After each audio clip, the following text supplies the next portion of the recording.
Why do we suffer according to the retribution principle?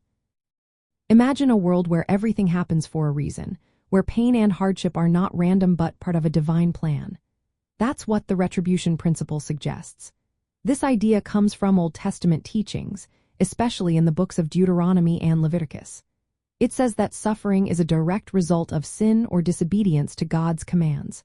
When people follow God's laws, they are blessed. When they ignore them, they face hardships as a form of divine justice. It's like a moral balance where good is rewarded and evil is punished. In the Old Testament, suffering often points back to personal sin or the failure of a community to stay faithful. For example, when the Israelites broke their covenant with God, they faced exile and hardship. Wisdom literature like Proverbs and Psalms also talks about suffering as a sign that someone has strayed from God's ways.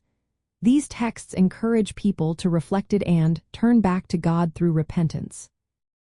The idea is that suffering can serve as a wake-up call, urging people to change their ways. The story of Job adds a different layer to this understanding. Job's friends believe his suffering must be punishment for sin. They argue that Job's hardships are deserved because of his actions. But the story challenges this view by showing that innocent people can suffer too. Job's suffering isn't because he did wrong. Instead, it might be a test from God or a way to refine Job's faith.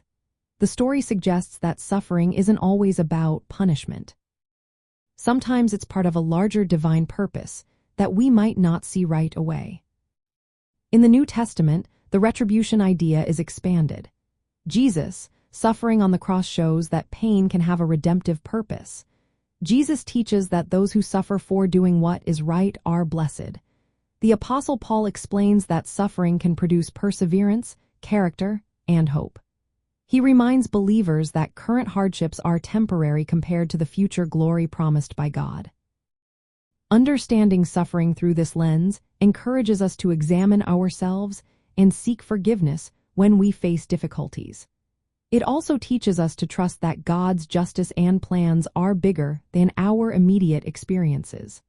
Sometimes suffering is a consequence of our actions, but other times it's part of a divine process to strengthen our faith or fulfill a greater purpose. So, according to the retribution principle, suffering mainly comes from sin and divine justice. Yet, biblical stories like Job and teachings from the New Testament show that suffering can also serve as discipline, testing, or a way to grow spiritually. It invites us to trust God's wisdom and purpose, even when life's hardships seem unfair or confusing.